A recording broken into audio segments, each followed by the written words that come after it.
Ce que vous voyez ici est connu sous le nom d'effet Jani-Bekov, ou théorème de la raquette de tennis, ou encore théorème de l'axe intermédiaire. Mais nous y reviendrons. Vous avez peut-être déjà vu ce type d'extrait, mais dans cette vidéo, je vais vous offrir la meilleure explication intuitive de cet effet. C'est mon but.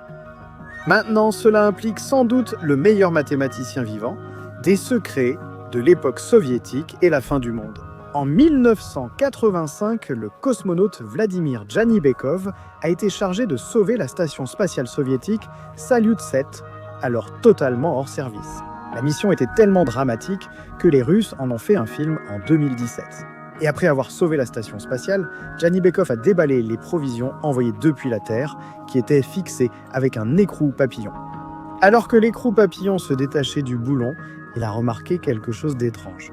L'écrou papillon a gardé son orientation pendant un court instant, puis il a pivoté de 180 degrés. Et alors qu'il continuait à regarder, il a vu l'écrou papillon pivoter de nouveau quelques secondes plus tard. Et il a continué à pivoter d'avant en arrière à intervalles réguliers. Ce mouvement n'était pas dû à des forces ou couples appliquées à l'écrou papillon, car il n'y en avait pas, mais il continuait à pivoter. C'était un phénomène étrange et contre-intuitif que les Russes ont gardé secret pendant 10 ans. Pourquoi ce secret?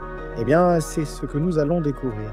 6 ans plus tard, en 1991, un article intitulé « La raquette de tennis tournante » paraît dans le Journal of Dynamics and Differential Equations. Bien qu'il y ait un lien, il ne mentionne évidemment pas le secret de l'effet Jani-Bekov. L'article explique qu'en lançant une raquette de tennis face à vous, elle ne tourne pas seulement comme prévu, mais effectue aussi un demi-tour autour d'un axe passant par le manche. Le côté initialement face à vous sera à l'extérieur lorsque vous la rattraperez. Maintenant, pour comprendre cela, nous devons revoir quelques notions de base. Par exemple, il existe 3 façons de faire tourner une raquette de tennis autour de ces 3 axes principaux. La première consiste à faire tourner autour d'un axe passant par le manche. La deuxième façon est celle dont nous faisions tourner la raquette tout à l'heure, avec un axe qui est parallèle à la tête de la raquette. Et la troisième concerne un axe qui est perpendiculaire à la tête de la raquette. Il est plus simple de faire tourner la raquette autour de certains axes que d'autres. C'est-à-dire que vous obtenez plus de vitesse angulaire pour une quantité donnée de couple. Tourner la raquette autour de ce premier axe est le plus simple. Elle commence à tourner vraiment vite. Et c'est parce que la masse est répartie plus près de cet axe que de n'importe quel autre. On dit que son moment d'inertie est le plus petit lorsqu'elle tourne dans cette orientation. Tourner autour du troisième axe a le plus grand moment d'inertie, et donc la raquette tourne assez lentement. Et c'est parce que cette masse est répartie aussi loin que possible de cet axe. C'est l'axe au moment d'inertie maximale. Les rotations autour de ces axes sont stables.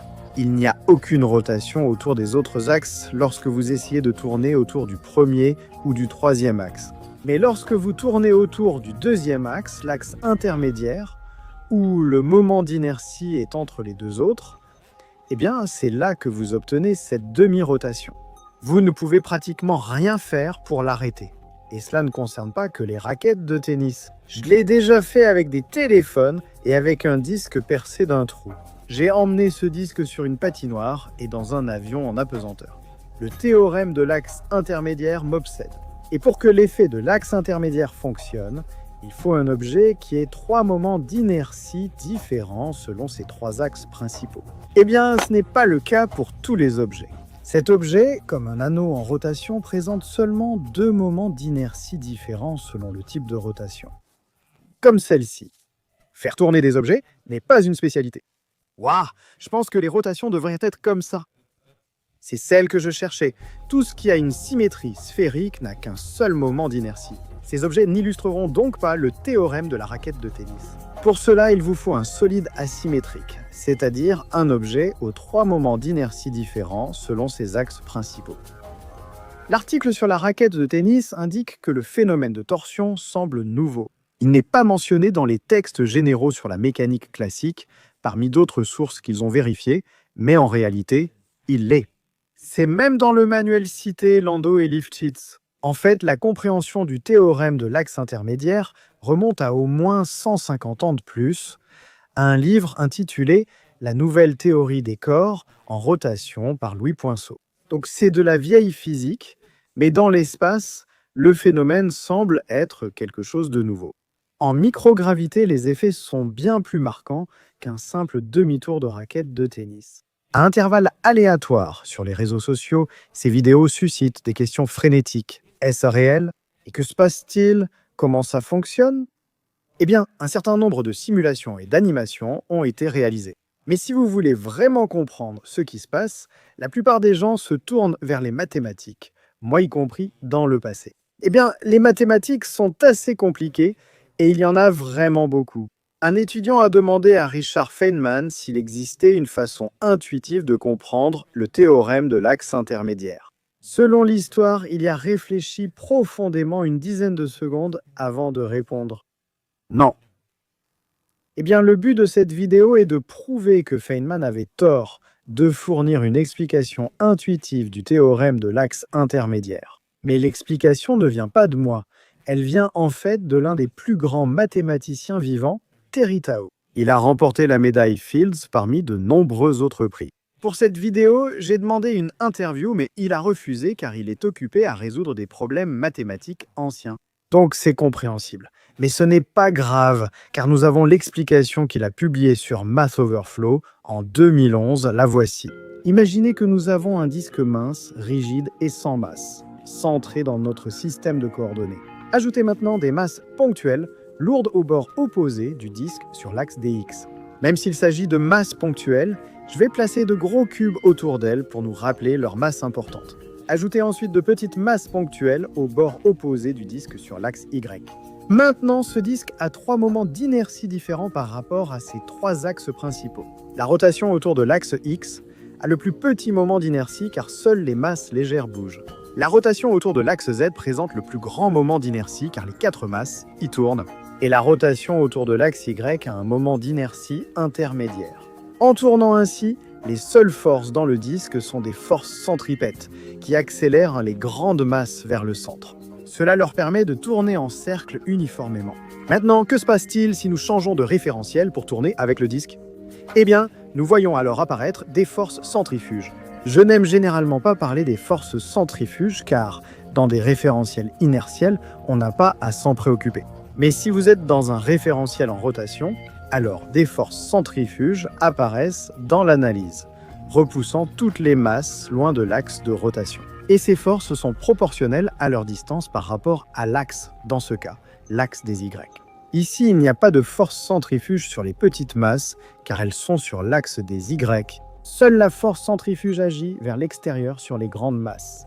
Cela est compensé par les forces centripètes qui agissent vers l'intérieur. Tout cela est très bien, mais que se passe-t-il si le disque est heurté et qu'il ne tourne plus parfaitement autour de l'axe Y? Désormais, les petites masses subiront une force centrifuge proportionnelle à leur distance de l'axe Y.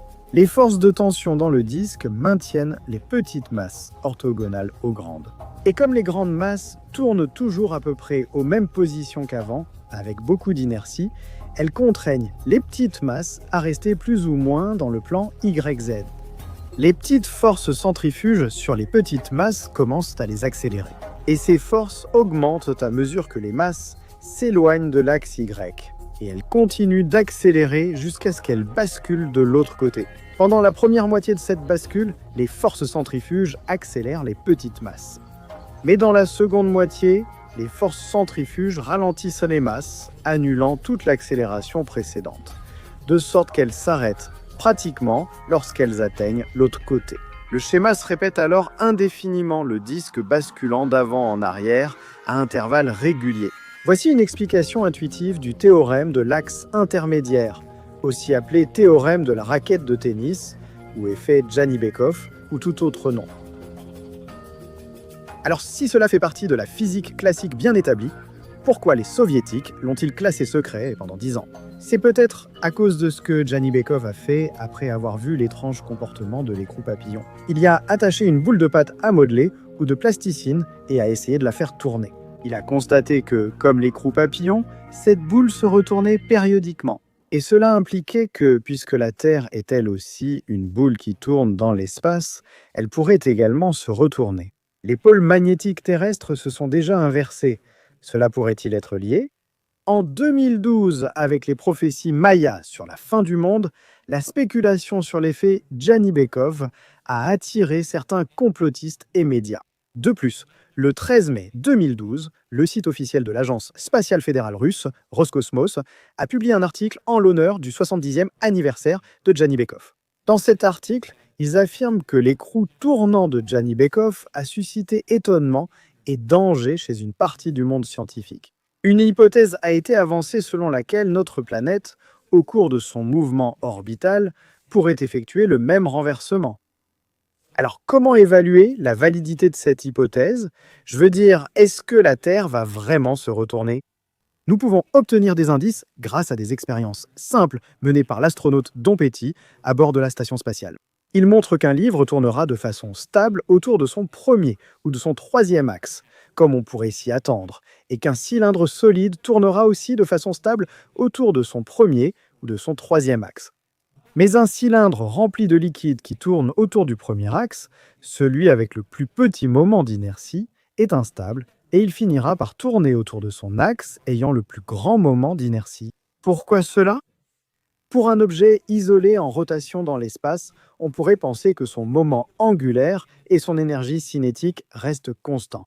C'est seulement partiellement vrai. Le moment angulaire reste constant, mais l'énergie cinétique peut devenir chaleur ou d'autres formes d'énergie. Donc dans ce cas, comme le liquide bouge à l'intérieur, l'énergie peut être dissipée. Tourner autour de l'axe au plus petit moment d'inertie implique aussi d'avoir la plus grande énergie cinétique. Au fur et à mesure que l'énergie cinétique se dissipe, le cylindre doit tourner autour de l'axe ayant l'énergie cinétique minimale. Et c'est celui avec le plus grand moment d'inertie.